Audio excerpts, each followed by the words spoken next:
إن هذا القرآن يهدي للتي هي أقوم ويبشر المؤمنين. السلام علیکم ورحمۃ اللہ وبرکاتہ. نحمده ونصلی علی رسوله الکریم. اما بعد، اعوذ باللہ من الشیطان الرجیم. بسم اللہ الرحمن الرحیم. قال اللہ تعالی فی القرآن المجید: ولا تباشروهن وانتم عاکفون فی المساجد.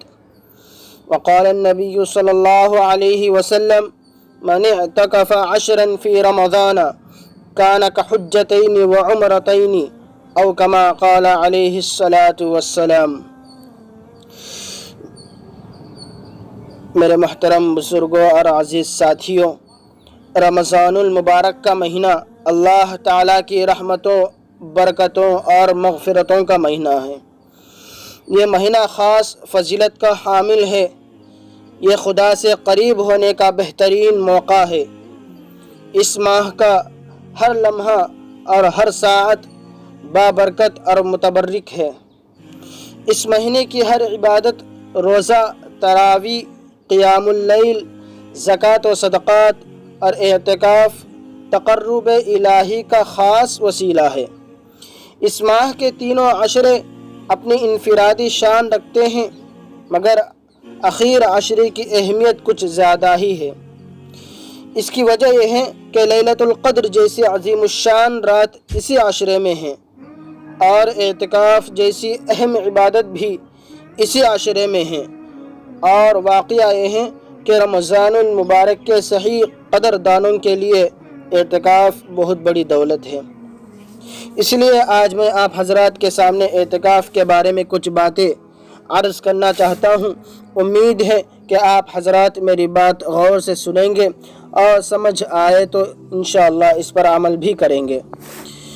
عزیز دوستو، اعتکاف بہت ہی اہم عبادت ہے اور اس کے بہت سارے فوائد ہیں. ان میں سے ایک فائدہ یہ ہے کہ انسان جب تک حالت اعتکاف میں ہو، اس کا لمحہ لمحہ عبادت میں لکھا جاتا ہے. اس کا سونا، اس کا کھانا پینا اور اس کی ایک ایک نقل و حرکت عبادت میں داخل ہوتی ہے.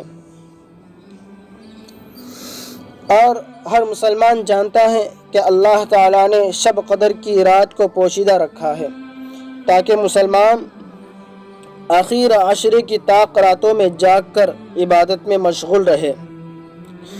لیکن عام حالت میں انسان کے لیے یہ مشکل ہوتا ہے کہ رات کا ایک ایک لمحہ عبادت میں صرف کرے، بلکہ انسانی ضروریات کے تحت رات کا کچھ حصہ دوسرے کاموں میں صرف کرنا پڑتا ہے.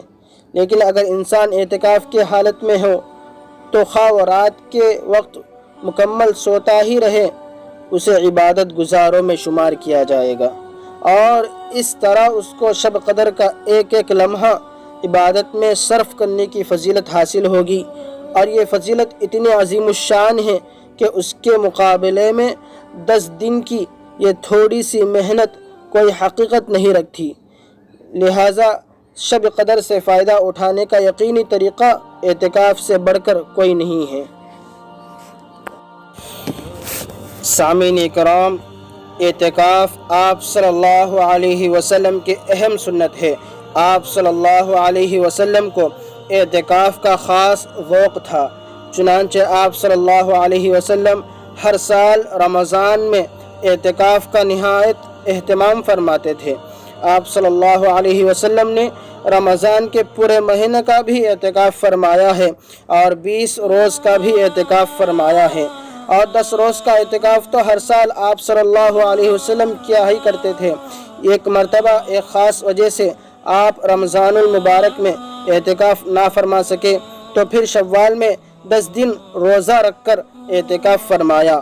اور ایک سال رمضان میں آپ صلی اللہ علیہ وسلم سفر کی وجہ سے اعتکاف نہ فرما سکے تو اگلے سال رمضان میں 10 روزے کے بجائے 20 روز کا اعتکاف فرمایا. جب شب قدر کے بارے میں یہ متعین نہیں ہوا تھا کہ وہ آخر عشرے کی طاق راتوں میں ہوتی ہے، اس وقت آپ سے